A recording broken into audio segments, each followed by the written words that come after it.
बिलाईगढ़ में नदी कना बसे छोटकुन गांव अर्जुनी के लोगन अब एक गांव में नहीं रहना चाहते। एकर सेती ओवन जंगल में जाके बसे के ख्वाहिश ला लेके अपने मन के अनुसार जगह जगह तंबू तान लिए रही। फिर का हुई देखो रिपोर्ट।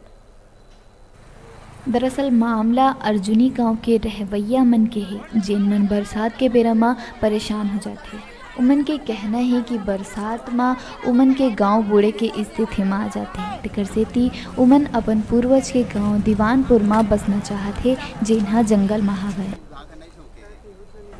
सर, ये दीवानपुर हमारा पूर्वज का गांव है। ये पूर्वज का गांव है, तो पूर्वज ने जो हमारा दादा परदादा ने यहाँ आकर घर बनाना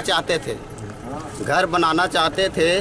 तो वन विभाग वालों ने आकर धमका चमका कर इसको उधर भगा दिया। फिर इसको अपन कब्जा करके वन विभाग वालों ने कब्जा करके अपन नर्सरी घेर दिया, बांस लगा दिया। तो अब हम लोग अब उसके बच्चे, जैसे हमारे पूर्वज का बच्चे, यहाँ एक खाली ज़मीन है दीवानपुर।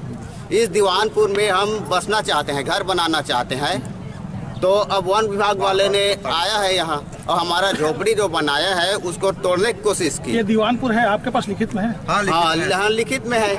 यार दीवानपुर गांव है ये। उसके बारे में लिखित में जानकारी कहाँ दिए थे? हाँ, हम मुख्यमंत्री को लगाए हैं आवेदन।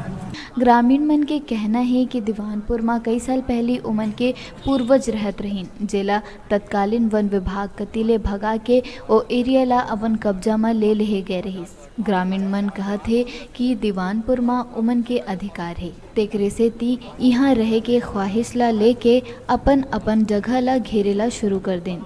एकर खबर जैसे ही वन विभाग ला मिलिस, विभाग के अधिकारी मन तुरंत हरकत में आ गई और आनंद फानन में जंगल ला खाली कराएला पहुँचे। जी हाँ, कई बार उमन के गांव वाला मन कना झड़प घलोक होइस। काफ़ी मशक्कत के बाद गांव वाला मन जंगल ला खाली करीन। फिर गांव वाला मन जंगल में अपन अधिकार दिलाए बर मुख्यमंत्री ला पत्र लिख के गुहार घलोक लगाए है। बिलाईगढ़ ले संदीप पटेल की रिपोर्ट।